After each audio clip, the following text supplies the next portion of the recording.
اعوذ باللہ من الشیطان الرجیم بسم اللہ الرحمن الرحیم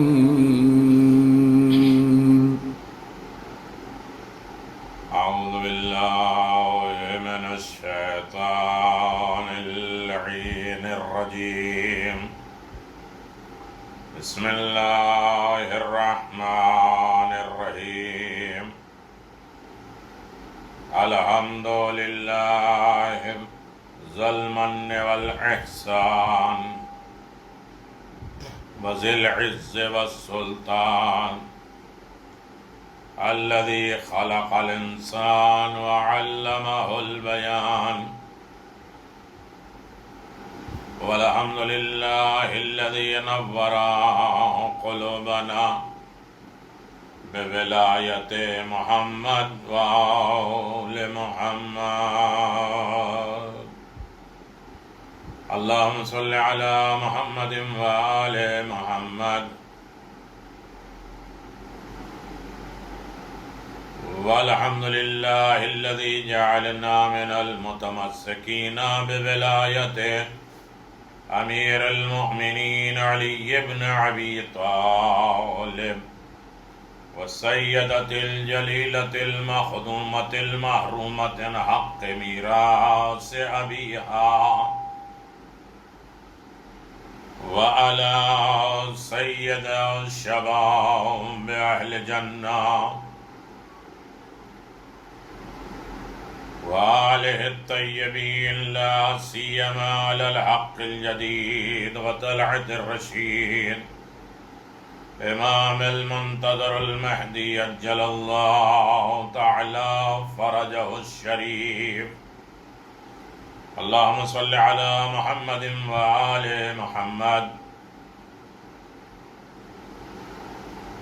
ولعنة الله على أعدائهم من الآن إلى قيام يوم الدين آمين يا رب العالمين أما بعد فقد قال الله تبارك وتعالى في محكم كتابه المبين وهو أصدق الصادقين وقوله الحق بسم الله الرحمن الرحيم من يعمل من الصالحات من ذكر أو أنثى وهو مؤمن فأولئك يدخلون الجنة ولا يظلمون نكيرا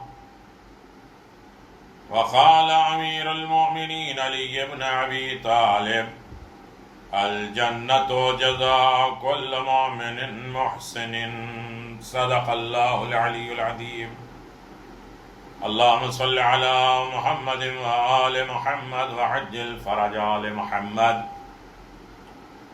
سامعین اکرام، ناظرین محترم، ایصال ثواب کی مجلس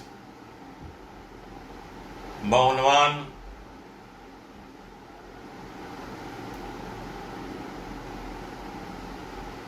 آخرت کی منزل، آخرت کا سفر، بہت اہم ترین موضوع ہے، ہماری زندگی کا حصہ، اور ایصال ثواب کے مجلس سید محمد نقوی ابن سید حسن عباس نقوی، سیدہ سکینہ بنت جعفر حسین زیدی کی ایصال ثواب کی مجلس ہے۔ ان کے فرزندوں اور ان کی فیملی کی طرف سے، وقار زیدی اور علی زیدی اور ان کی فیملی کی طرف سے، ان کے مرحومین کے ایصال ثواب درجات کی بلندی کے لیے، قبر کی سختیوں کی آسانی کے لیے اور برزخ کے حساب و کتاب میں منزل کمال اور نجات کے حاصل کرنے کے لیے یہ ایصال ثواب اور ذکر امام حسین کا سہارا لیا جا رہا ہے۔ خدا ان کی مغفرت فرمائے، درجات میں بلندی فرمائے، اور جن لوگوں کی طرف سے یہ مجلسیں ہیں ان کے توفیقات میں اضافہ ہو، روزیوں میں برکت ہو، صحت و سلامتی ہو، عزت و سکون ہو۔ عزیزوں، ہمارے بس میں، زندوں کے بس میں مرنے والوں کے لیے کیا ہے سوائے دعا کے؟ ان کے واجبات کو پورا کرنا، ان کی ضرورتیں قبر میں جو برزخ میں ہیں انہیں پورا کرنا، ان کو بار بار ہدیہ دیتے رہنا. یہی ہے جو ہم ہاتھ مل رہے ہیں کہ ہم خدمت نہیں کر پائے، تو یہ خدمت کرنے کا بہترین موقع ہے. کل کے مجلس میں آپ نے سماعت فرمایا کہ مرنے والوں کو ہدیہ بھیجا کرو، اور وہ ہدیہ ہے کیا، اور اس ہدیے کے ذریعے انسان اپنے مرحومین کے مقام کو، درجات کو کیسے بلند کرتا ہے. یقیناً پیغمبر اسلام صلی اللہ علیہ وسلم نے اصحاب سے فرمایا، چاہتے ہو کہ تمہیں ایک ایسا ہتھیار، اسلحہ سے تمہیں آشنا کروں، پہچان کراؤں، معرفت دلاؤں کہ تمہیں دشمن سے بچا سکے. سب نے ایک زبان ہو کے کہا اللہ کے رسول ضرور فرمائے، تاکہ ہم دشمن سے بچ سکیں، مشکلات سے بچ سکیں، اور ہماری زندگی کا وہ عظیم ترین ہتھیار ہو، اسلحہ ہو.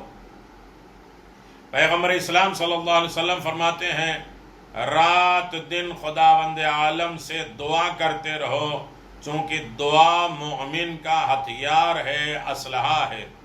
نا امید نہ ہو، پریشان نہ ہو. جس طرح اپنی ضرورتیں تڑپ کے، استغاثہ کر کے، مانگ کے لیتے ہو، اسی طرح بار بار خداوند عالم کی بارگاہ میں مانگو.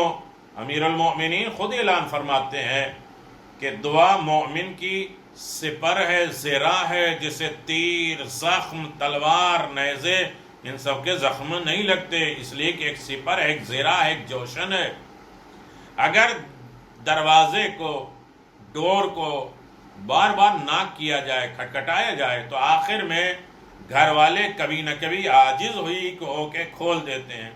لہذا اگر کثرت سے خدا سے سوال کرو تو خدا اس کی حاجت کو ضرور پورا کرتا ہے. دعا نوک نیزہ سے زیادہ تیز اثر رکھتی ہے، جیسے نیزہ چبھتا ہے اس سے زیادہ اثر کرتی ہے. لہذا قضا اور قدر طے چکا ہوا ہے، اسے بھی بدل دینے کا اختیار اللہ نے دعا میں رکھا ہے.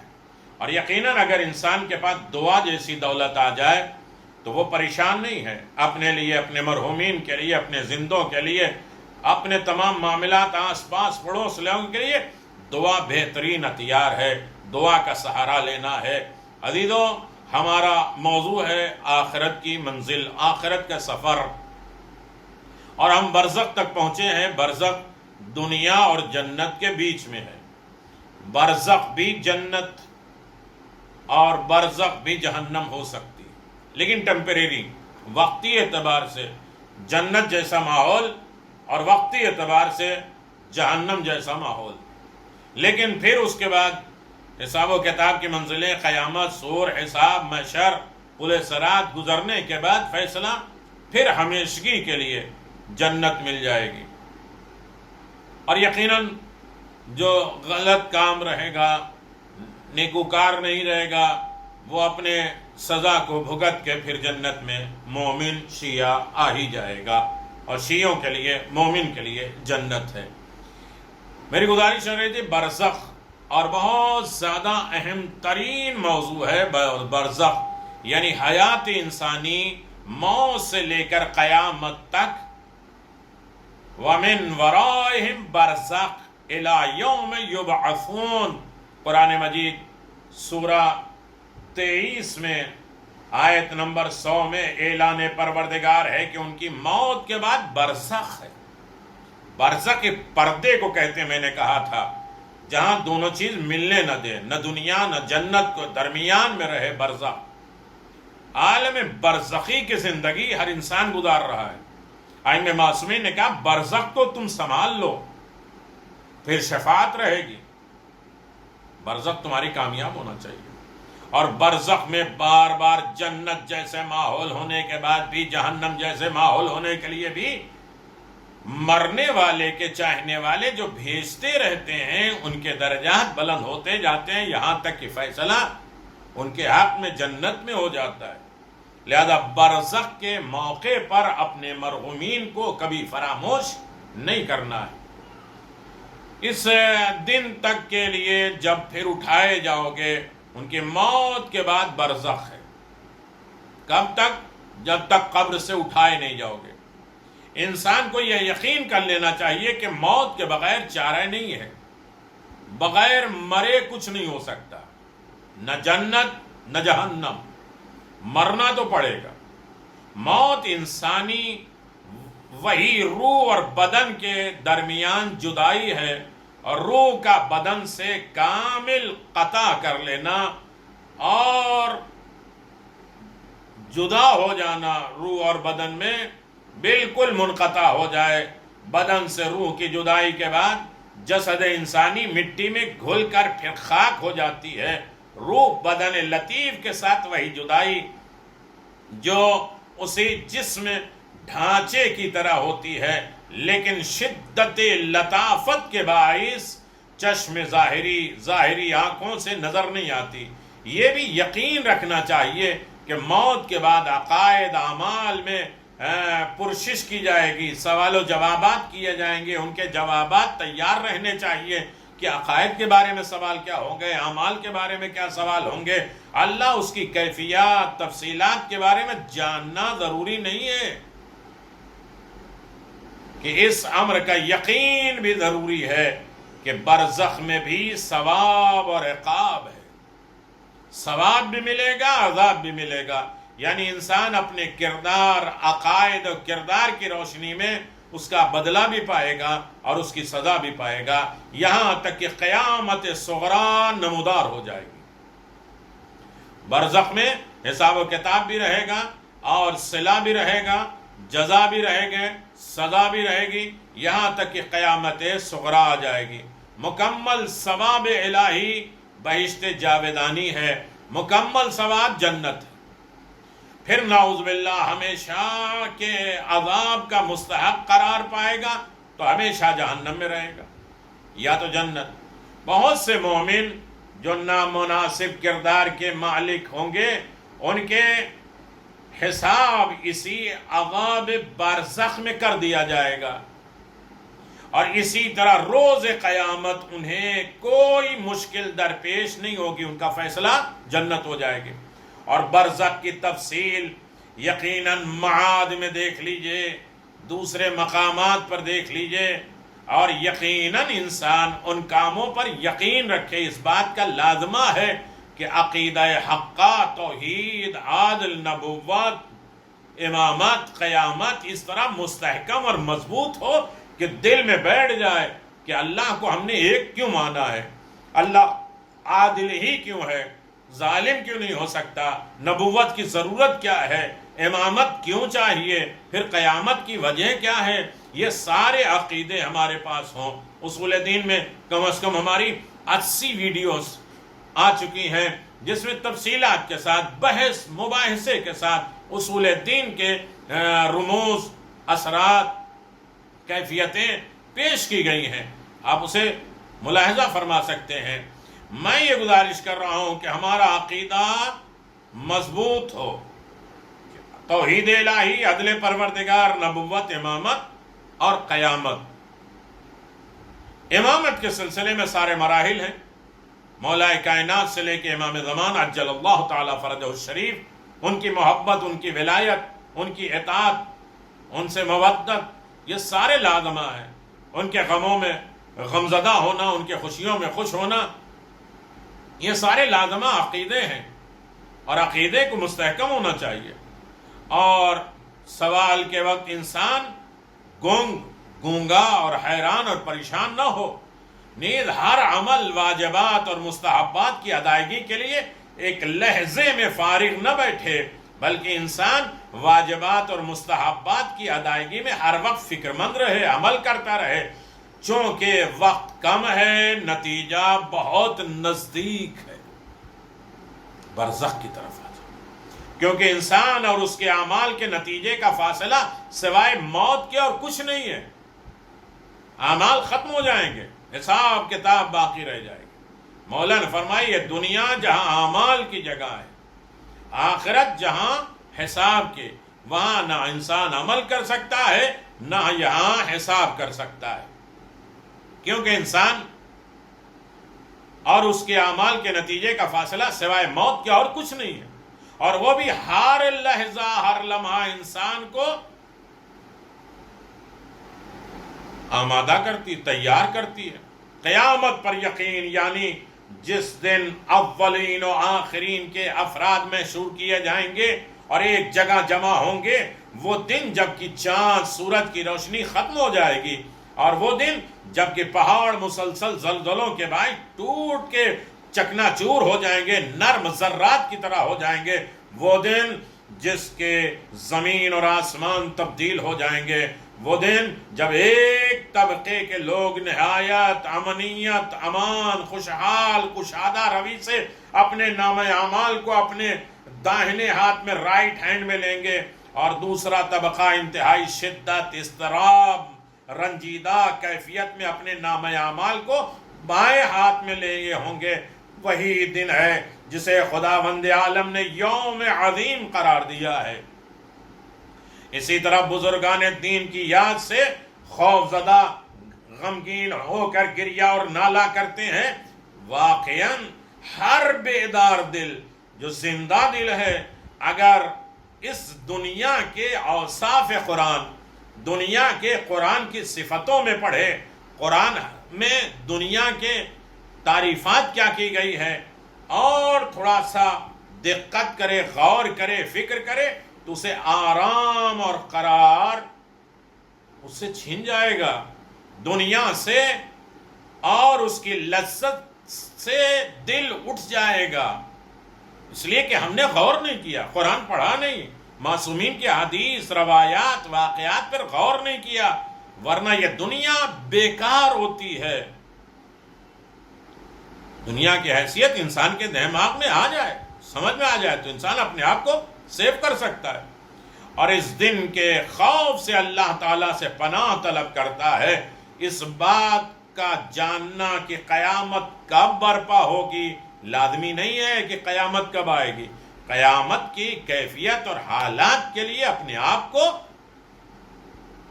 فائدے مند کے لیے اپنے آپ کو تیار کرنا ضروری ہے۔ قیامت کب آئے گی اس سے ہمارا کوئی مطلب نہیں، خدا کرے گا، قیامت کے لیے اپنے آپ کی تیاری ضروری ہے کہ فائدے مند ہو، کیا سوالات ہوں گے اس کی تیاری ہو، کیونکہ یہ علم خداوند عالم سے ہے کہ قیامت کب آئے گی۔ البتہ بعض منازل جس کی تصریح قرآن مجید میں کر دی گئی ہے کہ وہ منزلیں کیا ہیں، وہ رفتیں کیا ہیں، وہ اسٹیج کیا ہے، اور کس طریقے کے بعد قیامت آئے گی، صرف لازم ہے بلکہ اس پر ایمان لانا واجب ہے۔ اور منزل عبادت، میزان، صراط، حساب، شفاعت، بحث، دوزخ، یہ ان کا ذکر آئے گا، اور یقیناً یہ ذکر انسان کی زندگی میں آپ دیکھ لیے موجود ہے۔ برزخ یعنی پردہ رکاوٹ کے ہیں، وہ چیزیں درمیان میں واقع ہیں، دونوں کا باہم ملنے نہیں دیتی، دنیا اور جنت کو ملنے نہیں دیتی۔ مثلا دریا شور اور شیریں، میٹھا اور کھارا پانی بہ رہا ہے، لیکن اللہ تعالیٰ نے اس کے درمیان ایک ایسی رکاوٹ ڈال دی ہے، کوئی بھی ایک دوسرے کو ختم نہیں کر سکتا ہے۔ آپ دیکھیے سورہ رحمان میں ہے موجود، اس کا برزخ کہتے ہیں، البتہ بحساب اصطلاح برزخ ایک ایسے عالم، ایک ایسی دنیا جسے خداوند عالم نے اس دنیا اور آخرت کے درمیان اس طرح قرار دیا ہے کہ یہ دونوں اپنی صفتوں میں باقی ہیں، اور یہ عالم، یہ دنیا، امور دنیاوی کام اور اس کی اخراوی کے درمیان میں ہے کہ جہاں کام ختم ہو جائیں گے عمل کا حساب شروع ہو جائے گا۔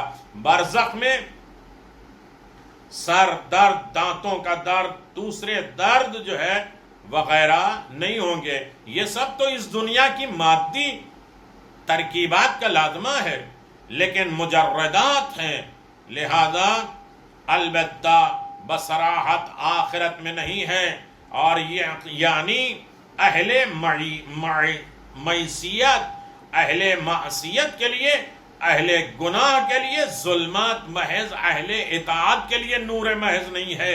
امام علیہ السلام سے سوال کیا گیا برزخ کب ہے، کہاں ہے، کب آئے گی، تو آپ نے فرمایا موت کے بعد سے لے کر جب قبر سے تم محشور کیے جاؤ گے، اٹھائے جاؤ گے، اس وقت تک قرآن مجید میں ارشاد ہوتا ہے کہ اس کے پیچھے برزخ اور روز قیامت تک ہے. یعنی مرنے سے لے کے قبر تک جب تک نہیں اٹھائے جاؤ گے اس وقت تک یہ عالم برزخ ہے. میرے عزیزو، سورہ مومنون آیت نمبر 100. لہذا برزخی زندگی انسان کی زندگی ہے، اور اس طریقے سے برزخی زندگی سے اپنے آپ کو سیف کرنا، اپنے آپ کو بچانا ہر آدمی کا لازمہ ہے. ضروری ہے کہ انسان برزخی زندگی سے اپنے آپ کو نجات دلائے، چھڑائے. اب یہ کیسے ہو سکتا ہے؟ ہمارے پاس کوئی راستہ نہیں ہے. ہمیں مرنا ہے، مرنے کے بعد یہ سلسلہ شروع ہوگا. مرنے کے وقت ہمارے عقیدے بھی ہوں، ہمارے اعمال بھی ہوں، جزا اور سزا بھی ملے گی، اور اس دنیا سے جائیں گے. اور مرنے کے بعد سے لے کر قیامت تک برزخ میں رہیں گے.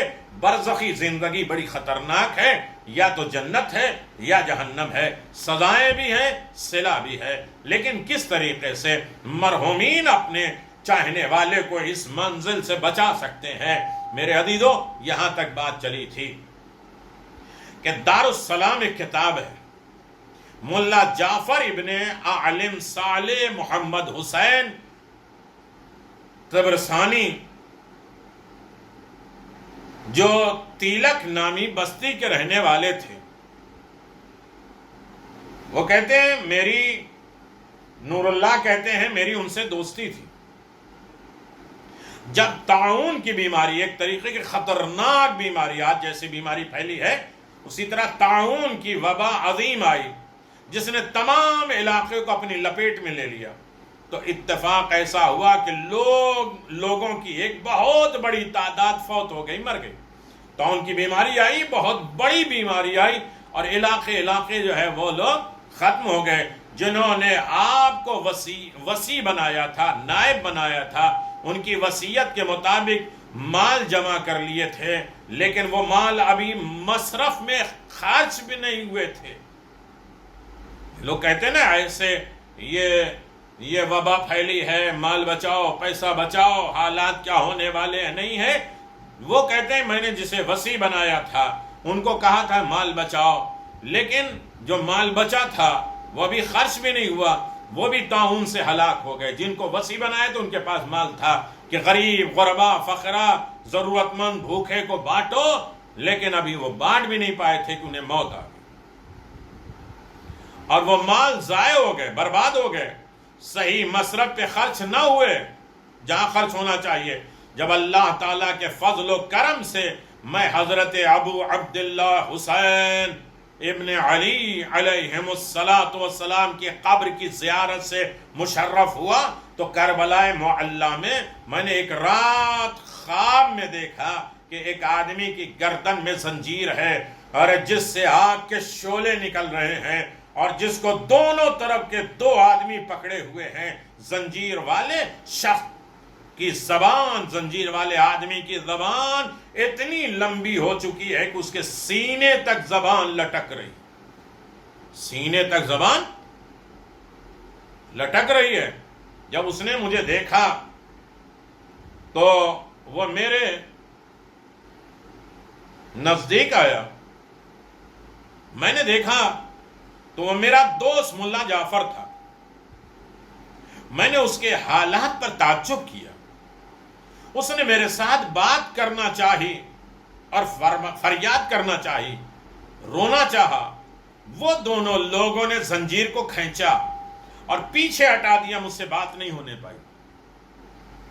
میں نے اس کے حال کو 3 مرتبہ دیکھا، ڈر کے مارے سب چیخ نکل گئی اور بیدار ہو گیا، جاگ گیا.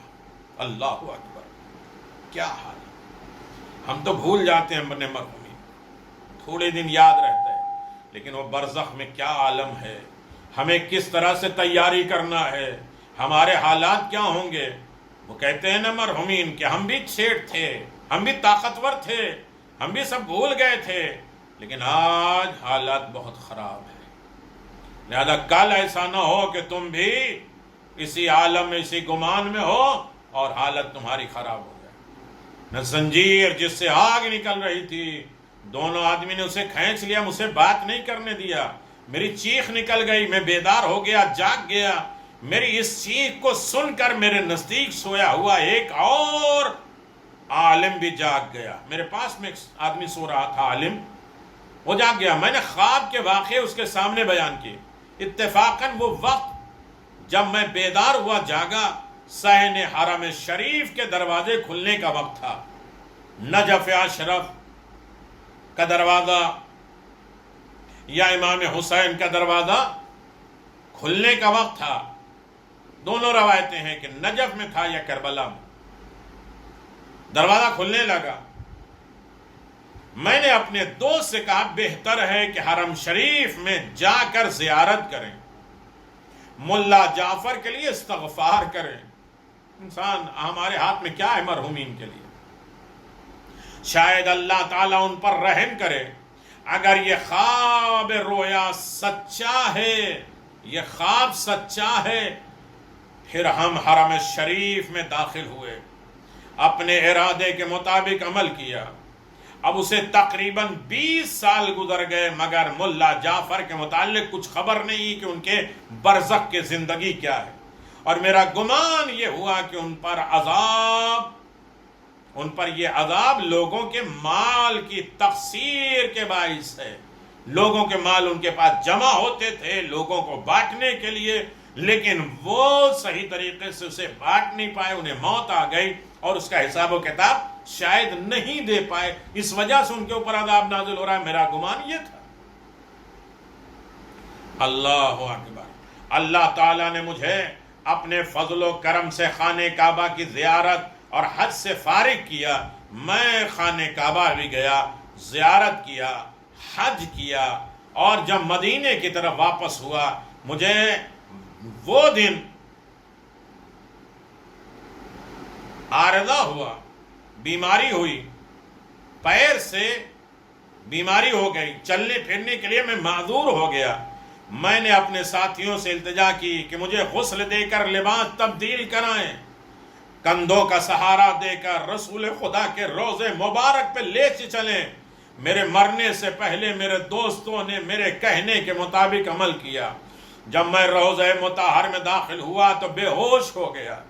میرے ساتھی مجھے چھوڑ کر اپنے کاموں میں لگ گئے۔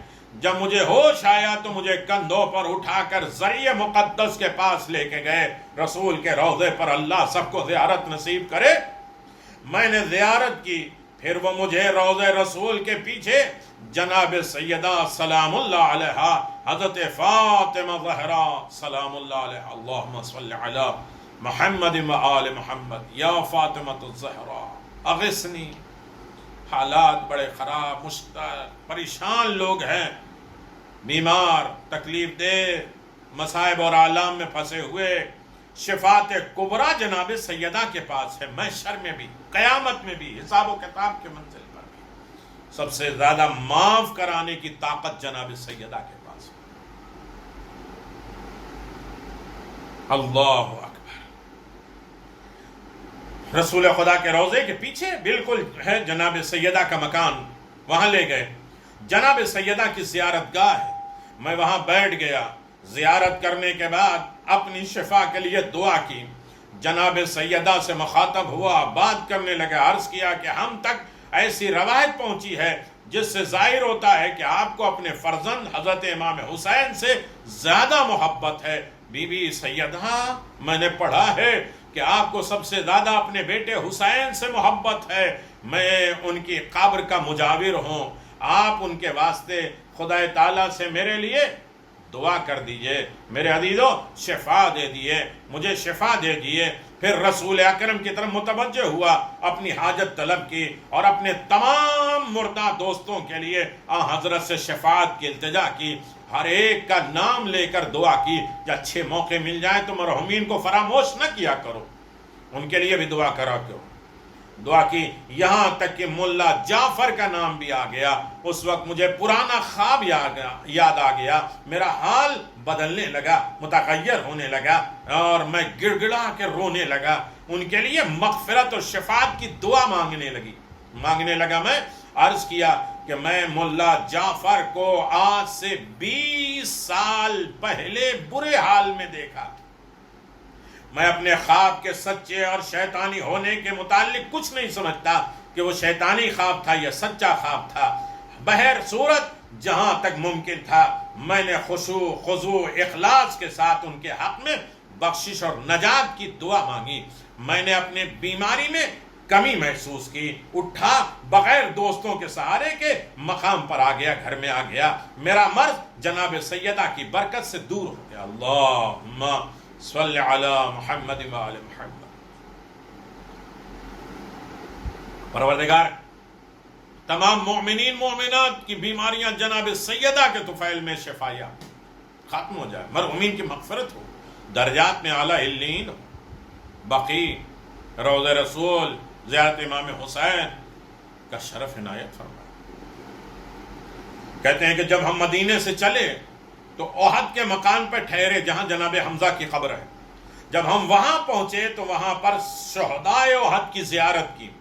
وہاں پر خواب میں نے اپنے دوست ملا جعفر کو دیکھا، وہ سفید لباس پہنے ہوئے، سر پر معطر دستار، سجی ہوئی امامہ لگائے ہوئے، ہاتھ میں عصا لیے ہوئے میری طرف بڑھے، مجھے سلام کیا، کہا مرحبا بالاخوہ والصداقہ، دوست کو دوست کے ساتھ ایسا ہی اچھا سلوک کرنا چاہیے۔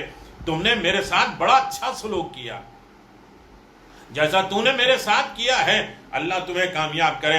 میں اس وقت بڑی تنگی اور مصیبت میں تھا اور مشکلات میں تھا، تم نے میری مدد کی۔ یہ جعفر کہہ رہے ہیں، ملا جعفر کہہ رہے ہیں۔ اللہ اکبر۔ تو ابھی روضہ مطہرہ سے باہر نہیں نکلا تھا کہ انہوں نے مجھے رہا کر دیا۔ ابھی 2 یا 3 روز ہوئے کہ مجھے حمام میں بھیج کر میری کثافت، میری گندگی کو دور کیا گیا۔ رسول خدا نے میرے لیے یہ لباس بھیجا ہے، یہ عبا جناب سیدہ نے عطا فرمائی ہے۔ آپ بحمداللہ میرے حال بہتر ہے، اب میرا حال اچھا ہے۔ اب تیری پیشگوئی کو آیا ہوں، تیرے خیال لینے کے لیے آیا ہوں تاکہ تجھے بشارت دوں کہ اب خوش ہو کر تو تندرست ہو کر اپنے خاندان کی طرف جا رہا ہے اور وہ تمام سلامتی سے ہے۔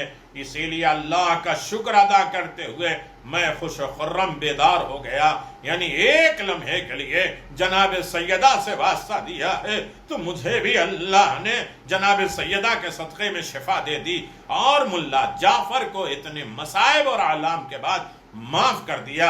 اچھا لباس دیا ہے جناب سیدہ نے، اور رسول خدا نے لباس دیا، ابا قبا جناب سیدہ نے دیا اور ان کی بخشش کرائی، عالم برزخ کو آسان کر دیا۔ اللہ اکبر۔ شیخ مرحوم فرماتے ہیں عقل مند شخص کے لیے بہتر ہے کہ وہ اس خواب کو وقع میں غور کرے، اکیلے بیٹھ کے سوچے، اپنے مرحومین کے بارے میں غور کرے، اپنے زندوں کے بارے میں غور کرے، کیونکہ یہ ان چیزوں میں سے جو دل کی سیاہی، آنکھوں کے دھول ہے، میرے عزیزو کون صاف کر سکتا ہے سوائے آل محمد کے۔ بڑی سخت منزل ہے، اس منزل کو آسان کرنے کے لیے ہر عالم میں زندہ افراد اپنے مرحومین کو یاد کرتے ہیں۔ میرے عزیزو کیا کر سکتے ہیں ہم؟ ہمارے پاس بہت پاور، ہم سب کچھ کر سکتے ہیں اپنے مرحومین کے لیے، بس انہیں بھولنا نہیں ہے، فراموش نہیں کرنا ہے۔ ایک عالم دین ہے، میں بات کو منزل تک پہنچاتے رہیں اور انشاءاللہ یہ گفتگو جاری و ساری رہے گی، آپ کے مرحومین کے نام آتے رہیں گے، انشاءاللہ آپ کی طرف سے وہ توفیقات بنتی جائے گی، ان مرحومین کو بھی بہترین صلاح مل جائے گا۔ ہاں میرے عزیزو ایک صلوات پڑھ دیں، محمد و آل محمد وعجل فرج آل محمد۔ بہترین دولت ہے ایصال ثواب، بہترین دولت ہے ذکر امام حسین۔ امام حسین کی زیارت کی بات آ گئی ہے تو عالم برزخ ہے، میں آپ کی خدمت میں گزارش کروں، ایک آدمی ہے جس کا ایک چاہنے والا، جاننے پہچاننے والا مر گیا، وہ ایک عالم خواب میں کربلا دیکھتا ہے کہ لوگ بڑی تیزی کے ساتھ کربلا کی طرف جا رہے ہیں، ہر آدمی کے دل میں شوق ہوتا ہے. 40 میں آپ دیکھیے مشی ہوتی ہے، ہر انسان سوچتا ہے جلدی پہنچے امام حسین کی طرف. وہ شوق، وہ طلب، وہ امام حسین کی آواز، حل من ناصر ینصرنا، ہے کوئی جو میری مدد کرے. ہمارے پاس کچھ نہیں ہے غم حسین کے علاوہ، اپنے لیے بھی اپنے مرحومین کے لیے کچھ بھی نہیں ہے. یہ نماز روزہ یہ بہانہ ہے، ہر ایک میں نقص ہے. صرف ایک خالص عمل ہے تو مصائب حسین، آنسو حسین ابن علی، جو نمازوں کو بھی قبول کرائیں گے، روزے کو بھی قبول کرائیں گے، عبادتوں کو قبول کرائیں گے. ہمیں نجات کے تمام وسائل امام حسین پیدا کریں گے. میرے عزیزو، اس شخص نے دیکھا کہ سب لوگ بڑی تیزی کے ساتھ بھاگے جا رہے زیارت امام حسین کے لیے. ایک آدمی ہے جو بڑا نحیف، کمزور، بڑا سست، بہت سلو جا رہا ہے. اس کے پاس گئے، انہوں نے کہا سب امام حسین کی زیارت کے لیے تیز تیز جا رہے ہیں، آپ چل نہیں پا رہے ہیں، بڑے لاغر ہیں، کمزور ہیں اور بہت سلو جا رہے ہیں، بڑی آہستہ سے جا رہے ہیں.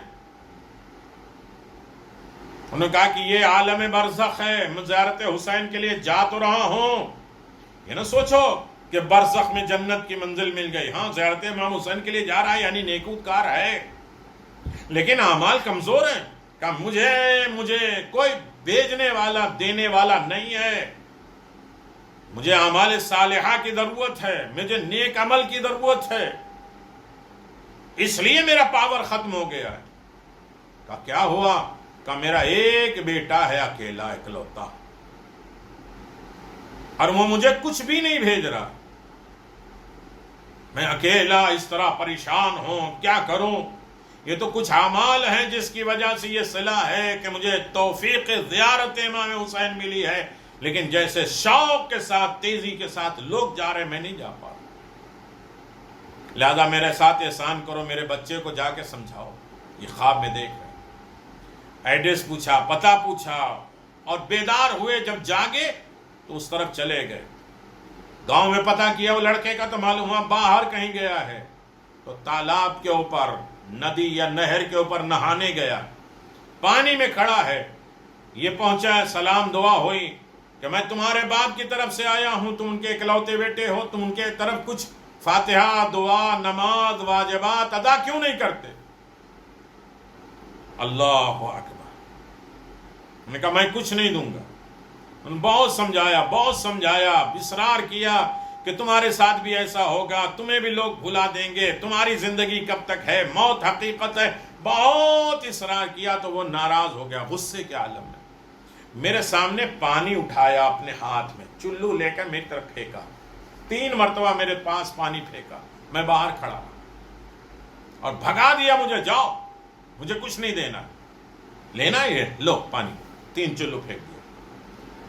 گیا، مایوس ہو کے سویا. پھر خواب دیکھا کہ لوگ امام حسین کی زیارت کے لیے جا رہے ہیں. جس بندے کو بہت سلو دیکھا تھا، کمزور نحیف دیکھا تھا، نہیں چل پا رہا تھا، اسے دیکھا کہ بڑی تیزی کے ساتھ امام حسین کی زیارت کے لیے جا رہا، بڑے شوق، خوشی کے عالم. اس کے قریب گئے تو اس نے شکریہ ادا کیا کہ تمہاری مہربانی، ہمارے پاس پاور آ گیا، ہمارے پاس طاقت آ گئی، انرجی آ گئی، جو رکاوٹیں تھیں وہ ختم ہو گئی. کیا ہوا؟ ابھی کل تو تم پریشان تھے کہ میرے اولاد بھیج نہیں رہی، تمہارے اولاد نے، تمہارے بیٹے نے تو منع کر دیا، کچھ نہیں دوں. کہ بہت کچھ دے دیا. اس نے کہا کچھ نہیں دیا. 3 چلو پانی میری طرف اڑایا، بھگایا مجھے. کہا ہاں میں بھی یہی پوچھ رہا تھا، لیکن فرشتوں نے آواز دیا، برزخی فرشتوں نے آواز دیا، اللہ نے تجھے بخش دیا. کہ کس وجہ سے؟ کہ جب میرے بیٹے نے تمہاری طرف پانی اچھالا، بھگایا کہ جاؤ، تو باہر خشکی میں کچھ چھوٹے چھوٹے جانور تھے جو پیاسے تھے، اتنے پیاسے تھے کہ مرنے کے قریب تھے. جو اس نے پانی پھینکا تو ان کے منہ میں وہ قطرہ پڑ گیا اور جس سے وہ زندہ ہو گئے. تو اس کی وجہ سے کسی کو زندگی مل گئی، اس کا صلہ مجھے ملا کہ میرے سارے گناہ معاف ہو گئے. ایک جانور کو سیراب کرنے کا نتیجہ. نہ توجہ کے ساتھ بھی اپنے مرحومین کے لیے کچھ دینا، اس کا صلہ کتنا ملتا ہے. ہم توجہ کے ساتھ اپنے مرحومین کے لیے کسی کو پانی پلائیں، کسی کو کھانا کھلائیں، کسی کے لیے ہمدردی ہیں، کسی سے مسکرا کے بات کریں. یہ دیکھیے اس کا صلہ برزخ میں ہمارے مرحومین کو ملتا ہے اور وہ بڑے خوش ہوتے ہیں، آ کے شاباشی دیتے ہیں. ہم نہیں دیکھ پاتے، نہ ہمارے کان نہ ہماری آنکھیں نہ سن پاتی نہ دیکھ پاتی ہیں، لیکن پھر بھی وہ آتے ہیں اور آواز دیتے ہیں کہ تم نے میرے ساتھ اچھا کیا. جانور کو بھی پانی پلانے کا اتنا ثواب ہے. جن کے کلمے سے لوگ مسلمان ہو رہے ہیں، اس حسین کو پیاسا شہید کر دیا گیا. میں بات تمام کر دوں میرے عزیزوں، جانتے ہیں ہمارے پاس غم حسین کے علاوہ کچھ نہیں ہے. عن ابی عبد اللہ انہ قال کل جزع وبقاء مقرون سوى الجزع والبقاء على الحسین. امام جعفر صادق علیہ السلام نے فرمایا سب رونا بے قراری کرنا مکروہ ہے. کسی چیز پہ نہ رویا کرو، بے قرار نہ ہویا کرو، پریشان نہ ہویا کرو، مگر حسین کے غم میں رونا، بے قرار ہونا، تڑپنا ثواب عظیم ہے. حسین کے نام پہ گریہ کرنا. وقال من ذکرنا عنده فقضا فی عیبہ لو مثل راس الذباب. فرمایا جس کے سامنے ہمارا ذکر مصائب ہو ان کی آنکھوں سے مسلسل خود جاری ہونا چاہیے. وغفر اللہ ذنوبہ لو کان مثل زبد البحر. ہاں میرے غم جس کے سامنے بیان ہو اور اس کی آنکھ میں آنسو آ جائے تو خداوند عالم اس کے تمام گناہ بخش دیتا ہے، چاہے دریا کے پانی کے برابر اس کے گناہ کیوں نہ. اللہ اکبر. گناہ کو مٹانے کا ذریعہ حسین کے غم میں آنسو.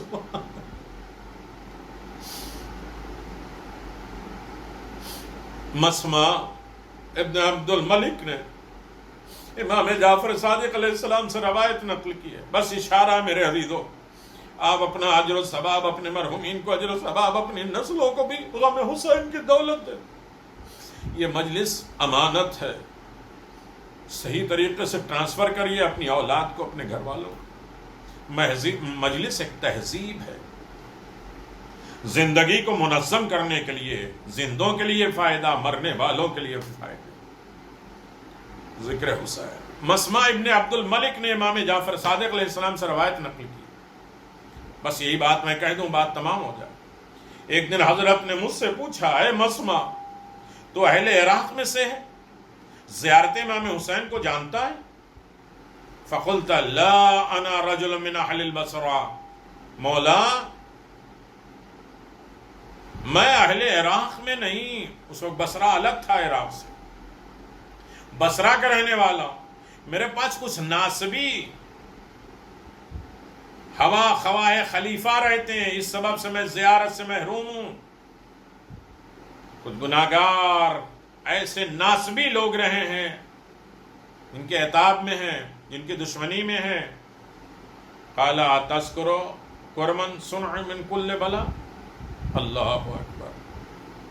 حضرت نے فرمایا جو میرے جد پر مصائب گزرے ہیں انہیں یاد بھی کرتا ہے یا نہیں کرتا؟ نہیں جا پاتا زیارت کے لیے، ٹھیک ہے، مصائب ہیں، دشمن ہیں، ناسبی لوگ ہیں، دشمن اہل بیت ہیں، لیکن ان کے مصائب کو یاد کرتا ہے یا نہیں جو ان کے اوپر مصیبتیں گزری؟ میں نے کہا اس کے جی ہاں. فقال اتذر قلت ای واللہ. حضرت نے ارشاد فرمایا پھر تو روتا بھی ہے؟ میں نے کہا ہاں خدا کی قسم میں روتا ہوں. واستغفر لذلك حتى برئ اهل اثر ذلك علی. اس قدر رنج صدمہ دل میں گزرتا ہے کہ میرے عیال، میرے گھر والے اثر حسن سے مجھے پاتے ہیں اور کھانا پانی مجھے ناگوار لگتا ہے، غم اندو میرے چہرے پہ ظاہر ہوتا ہے، میں کھانا پینا چھوڑ دیتا ہوں. قال رحم اللہ دمہ امانہ من الذین یعود من اہل الجزا لنا. حضرت نے فرمایا خدا رحم کرے تیرے رونے پر، اے مسمع تو ہمارے رونے والوں میں شمار کیا جائے گا. اے مسمع قریب ہے کہ تیرے وقت موت ہمارے آبا و اجداد تشریف لائیں اور تیرے ملک الموت سے سفارش کریں اور تجھے ایسی بشارت دیں کہ تیری آنکھ روشن ہو جائے، پس ملک الموت تجھ پر شفیق ماں کے مانند مہربان ہو جائے، یعنی حسین کے اوپر روئے ہو تو ملک الموت سختی نہیں کریں گے۔ اور اس کے بعد فرمایا جس روز سے ہم اہل بیت شہید ہوئے ہیں فرشتوں نے رونا چھوڑ نہیں دیا، فرشتے آج بھی رو رہے ہیں۔ ہاں میرے عزیزو، ہم تھک جاتے ہیں، جن کی آنکھوں سے اشک ہماری مصیبت میں رخسار تک، گالوں تک آنسو آ جائے، رواں ہو جائے، ان آنسوؤں پر رتبہ ہے۔ اگر ایک قطرہ آتش جہنم میں ڈال دیا جائے تو حرارت آتش، ارے جہنم کی آگ کی گرمی ٹھنڈی ہو جائے۔ پس مومنوں، عظیم ترین مصائب اہل بیت سے مصیبت جناب امام حسین غریب کا ہے، اس مظلوم پر روئے جس پر رونا مرنے کے بعد کام آئے گا۔ ارے خیال کیجئے، حضرت نے میرے خاطر دوپہر میں اپنا گھر لٹا دیا، کیسے عزیز و اقربا جن کو دو عالم میں نظیر نہیں تھی، اور اس دنیا سے چلے گئے۔ حضرت کے عزیز و اقارب کی شہادت بھی نہ بھی ہوتی تو کیا یہ کم تھا کہ آپ کے ایسے اصحاب لاجواب آنکھوں کے سامنے شہید ہو گئے؟ ہر شب ان میں ارے صائم الدہر، قائم اللیل، قاری قرآن، عبادت خدا میں آمادہ، سجدہ خالق میں گرنے والے ہیں۔ ہاں میرے عزیزوں، ان بزرگوں نے خدا کے شربت موت تلخ سے نہ پیا بلکہ ملاقات پروردگار سے ارے شوق میں موت کی چاشنی اور لذیذ شیریں کے مثل سمجھے۔ ارے جوانان حسین تلوار کے دہانے سے معشوق سمجھ کر بشوق رغبت گئے۔ اللہ اللہ میرے عزیزو، حسین کے چاہنے والو، جب روز عاشور اموات کا بازار لگا، اے عزادارو حسین کربلا کے میدان میں کہہ رہے تھے حال من ناصر ینصرنا، حل من مغیث یغیثنا، حل من ذاب یذب عن حرم رسول اللہ۔ کوئی ہے جو میری نصرت کرے، کوئی ہے جو میری مدد کرے، کوئی ہے جو اہل حرم کے پردے کی۔ اللہ اکبر، غم حسین ہم سب کے نجات کا ذریعہ ہے۔ الا لعنت اللہ علی قوم الظالمین، سیعلم الذین ظلموا ای منقلب ینقلبون۔ خداوند عالم ہماری اس قلیل سے عبادت کو قبول فرمائے، اسے قلیل ملک کثیر میں شمار فرمائے، اسے احسن جزا کے ساتھ مشہور فرمائے۔ ایک مرتبہ پھر آپ حضرات سے گزارش ہے کہ سید محمد علی نقوی ابن سید حسن عباس نقوی، سیدہ سکینہ بنت سید جعفر حسین زیدی کے لیے سورہ فاتحہ اللہ ان کے درجات کو بلند کر دے، ان کے آل اولاد، ان کے فیملی جو ان کی سال ثواب کر رہے ہیں، ان کے درجات کو، انہیں صحت سلامتی، انہیں عزت و کامرانی کی زندگی عنایت فرمائے۔ ذکر حسین ہماری زندگی کا سرمایہ ہے۔ اس ذکر کے ساتھ جتنے بھی لوگ مجلس سن رہے ہیں، پروردگار ان کی تمام حاجات کو پورا فرمائے، ان آنسوؤں کو قبول کرے، ان کے مرحومین کی مغفرت فرمائے، ان کے زندوں کی حفاظت فرمائے، انہیں تمام آفات اور بلاؤں سے محفوظ فرمائے۔ روزی جیسے عظیم دولت سے امتحان نہ لے، روزیوں میں وسعت پیدا فرما اور برکت فرما، امام کے ظہور میں تعجیل فرما، ہم سب کو زیارت ائمہ معصومین کی دولت فرما، ہمارے گھروں میں جو مریض ہیں انہیں شفا دے، ہمارے ہاتھ اٹھیں تو خالی واپس اٹھیں۔ ربنا تقبل منا انک انت السمیع۔